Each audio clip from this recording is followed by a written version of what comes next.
Mr. Schulman, when you learned that conservative groups were being targeted by the IRS for discriminatory treatment, what did you do?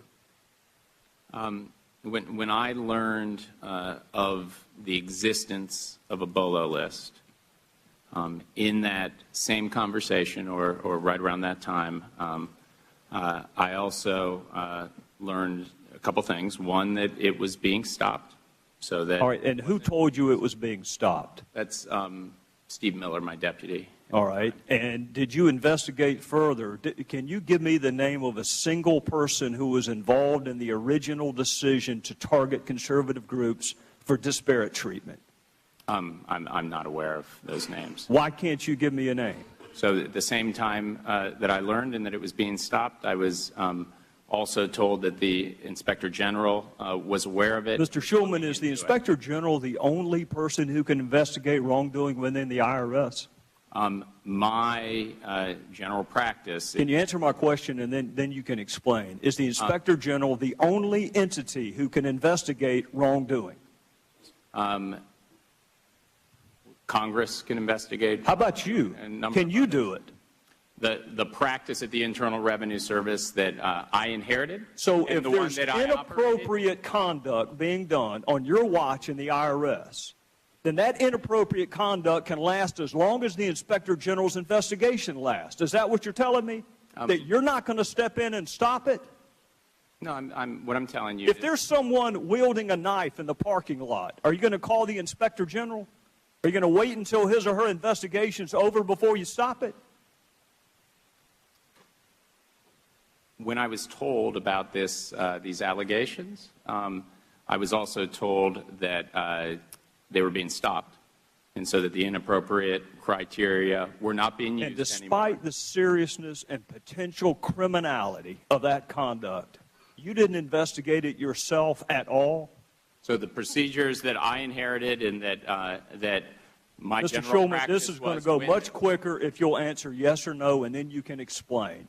Did you do anything to verify that the practice, as insidious as it was stopped? The Inspector General was going to be looking into it, and that's what. Is it that you can't say yes or no, or you're just choosing not to say yes or no?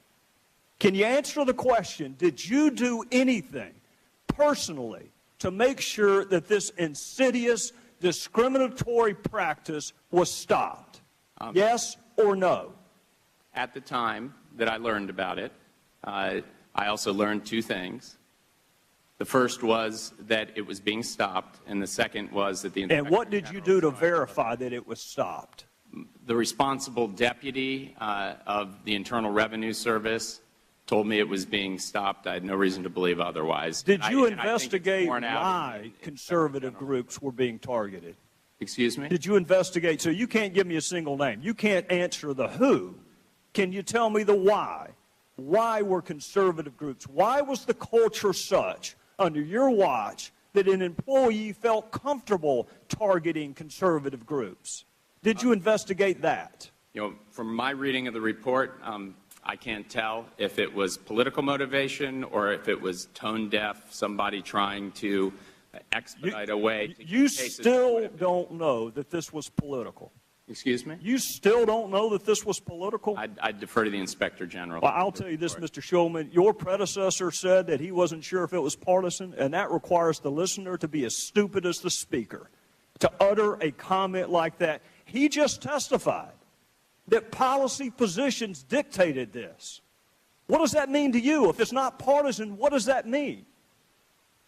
I'm not sure I heard that testimony. Well, we'll be sure and get you a copy of the transcript, and you can supplement your testimony. How's that? Do you agree with Dan Pfeiffer? Committee's questions. Do you agree with Dan Pfeiffer that the law is irrelevant, or do you think it is relevant? I think the law is always relevant. Do you think 26 U.S.C. 7214, which provides for criminal penalties for this conduct, would be relevant? And did you refer the matter to someone with law enforcement investigative jurisdiction? I'm not going to speculate what's appropriate legally in this matter. And Mr. George, I knew his operation was looking at it, I believe. I thought it was an audit. I thought he just testified it was an audit, not an investigation. Did you refer it for criminal investigation? I didn't refer it. It was already being looked into at the time that it was brought to my attention. So I want to be real clear because my time is out. The only recourse you have when there's an allegation of wrongful conduct on your watch, the only thing you feel comfortable doing is waiting on an inspector general to finish his or her report. The general practice is to make sure the inspector general will look into it. No matter how insidious the conduct. If it were an allegation of racial discrimination, you would have waited until Mr. George finished his investigation? Is that your testimony? I'm really not going to answer hypotheticals.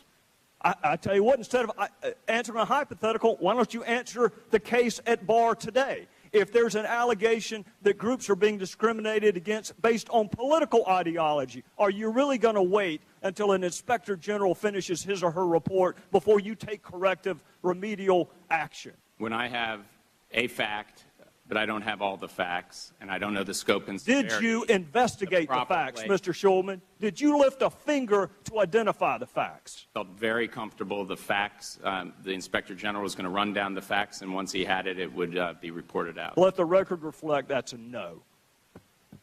I thank the gentleman. I know you guys have been there a long time. We appreciate your patience.